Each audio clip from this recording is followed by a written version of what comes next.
25 rare quotes on enlightenment to spark a quantum leap in your consciousness. View these passages as secret treasures passed down to you through generations by some of the wisest humans who ever walked this earth. Because, after all, that's precisely what they are. 25 rare quotes on enlightenment. For one human being to seek enlightenment from another is like a grain of sand on the beach seeking enlightenment from another. Terence McKenna.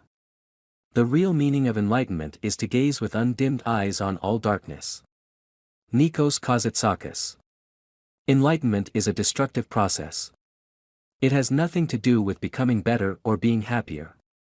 Enlightenment is the crumbling away of untruth. It's seeing through the facade of pretense. It's the complete eradication of everything we imagine to be true. Adyashanti.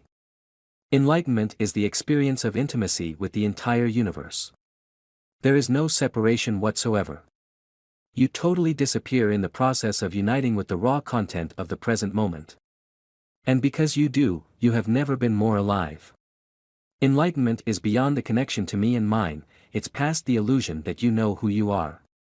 In our world it is considered advantageous to have a positive self-image, but the wisdom of Buddhism is to let go of images altogether. There is a great deal of suffering in self-esteem. It's nice when it's around. But it comes and goes, utterly out of our control. This practice is headed in the direction of letting go of everything you think you are. Then you're doing the same things other people are, eating rice and drinking tea, but you're beginning to get a taste of what it is like to be free and clear, wholehearted and effortless. Larry Rosenberg, Breath by Breath, The Liberating Practice of Insight Meditation. Suffering just means you're having a bad dream. Happiness means you're having a good dream. Enlightenment means getting out of the dream altogether. Jed McKenna. You may have expected that enlightenment would come zap. Instantaneous and permanent. This is unlikely. After the first, hot experience, it can be thought of as the thinning of a layer of clouds. Ram Dass. I'm simply saying that there is a way to be sane. I'm saying that you can get rid of all this insanity created by the past in you. Just by being a simple witness of your thought processes. It is simply sitting silently, witnessing the thoughts, passing before you. Just witnessing, not interfering, not even judging, because the moment you judge you have lost the pure witness. The moment you say, this is good, this is bad, you have already jumped onto the thought process. It takes a little time to create a gap between the witness and the mind. Once the gap is there, you are in for a great surprise, that you are not the mind, that you are the witness, a watcher. And this process of watching is the very alchemy of real religion. Because as you become more and more deeply rooted in witnessing, thoughts start disappearing. You are, but the mind is utterly empty. That's the moment of enlightenment. That is the moment that you become for the first time an unconditioned, sane, really free human being. Osho. Enlightenment is any experience of expanding our consciousness beyond its present limits. We could also say that perfect enlightenment is realizing that we have no limits at all. And that the entire universe is alive. Thaddeus Gallus. When one of the emperors of China asked Bodhidharma, the Zen master who brought Zen from India to China, what enlightenment was, his answer was, lots of space, nothing holy. Meditation is nothing holy. Therefore there's nothing that you think or feel that somehow gets put in the category of sin. There's nothing that you can think or feel that gets put in the category of bad. There's nothing that you can think or feel that gets put in the category of wrong. It's all good juicy stuff. The manure of waking up, the manure of achieving enlightenment, the art of living in the present moment. Pema Chodron, Start Where You Are, A Guide to Compassionate Living. Before enlightenment, chopping wood and carrying water. After enlightenment, chopping wood and carrying water. Zen proverb. Therefore, the very impermanency of grass and tree, thicket and forest is the Buddha nature. The very impermanency of men and things, body and mind, is the Buddha nature. Nature and lands, mountains and rivers, are impermanent because they are the Buddha nature. Supreme and complete enlightenment, because it is impermanent, is the Buddha nature. Dogen Zenji. Birds sing. Fish swim, and people who are devoted to zazen do zazen with devotion all the time, although there is no need for it.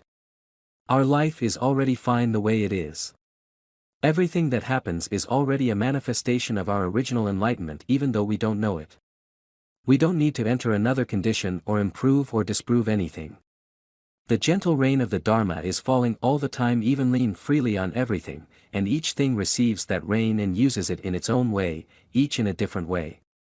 The whole world is unfolding in a beautiful and perfect interplay of forces. Norman Fisher. Enlightenment is ego's ultimate disappointment. Chogyam Trungpa.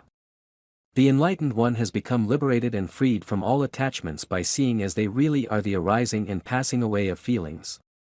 The relishing of them, the danger from them, the release of them. Buddha. Enlightenment is man's release from his self-incurred tutelage. Tutelage is man's inability to make use of his understanding without direction from another. Self-incurred is this tutelage, and its cause lies not in lack of reason but in lack of resolution and courage to use it without direction from another. Sapir Ode. Have courage to use your own reason. That is the motto of enlightenment. Immanuel Kant. It is quite natural, in pursuing enlightenment or just in trying to be happier, to look to your everyday experiences for signs of results. Indeed, your daily life is nothing else but an expression of your spiritual condition. Your life will change as you become more loving, but not in ways you can exactly predict. What happens is not important as how you react to what happens. Thaddeus Gallus. Enlightenment is the unprogrammed state. Jed McKenna. There is no coming to consciousness without pain. People will do anything, no matter how absurd, in order to avoid facing their own soul. One does not become enlightened by imagining figures of light, but by making the darkness conscious. Carl G. Jung. I drink a second mouthful, in which I find nothing more than in the first, a third, which gives me rather less than the second. It is time to stop, the potion is losing its magic. It is plain that the object of my quest, the truth, lies not in the cup but in myself. The tea has called up in me, but does not itself understand, and can only repeat indefinitely with a gradual loss of strength, the same testimony, which I, too, cannot interpret, though I hope at least to be able to call upon the tea for it again and to find it there presently, intact and at my disposal, for my final enlightenment. I put down my cup and examine my own mind. It is for it to discover the truth.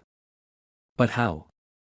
What an abyss of uncertainty whenever the mind feels that some part of it has strayed beyond its own borders, when it, the seeker, is at once the dark region through which it must go seeking, where all its equipment will avail it nothing. Seek. More than that, create.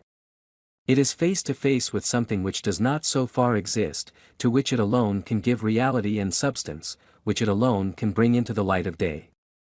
Marcel Proust, In Search of Lost Time. Enlightenment, joy, and peace can never be given to you by another. The well is inside you. We had gotten over the feeling that one experience was going to make you enlightened forever. We saw that it wasn't going to be that simple. Ram Dass. According to Vedanta, there are only two symptoms of enlightenment, just two indications that a transformation is taking place within you toward a higher consciousness. The first symptom is that you stop worrying. Things don't bother you anymore. You become light-hearted and full of joy. The second symptom is that you encounter more and more meaningful coincidences in your life, more and more synchronicities. And this accelerates to the point where you actually experience the miraculous. Carol Lynn Pearson, nobility is the aspiration to manifest glory for the benefit of others. Nobility is using whatever abilities we have in service of others. Nobility is seeking to fulfill our inborn human potential, and to develop all our inborn human qualities. In Buddhism, nobility, or heroism, is a key aspect of enlightenment. Mahayana Buddhism often describes its ideal, the bodhisattva, in terms of the noble virtues. The Tibetan translation of bodhisattva is Chang Chub Sempa, which means enlightened hero. David Chapman. Enlightenment means taking full responsibility for your life. William Blake. When we resist change, it's called suffering. But when we can completely let go and not struggle against it, when we can embrace the groundlessness of our situation and relax into its dynamic quality, That's called enlightenment, or awakening to our true nature, to our fundamental goodness. Another word for this is freedom, freedom from struggling against the fundamental ambiguity of being human. Pema Chodron, living beautifully, with uncertainty in change.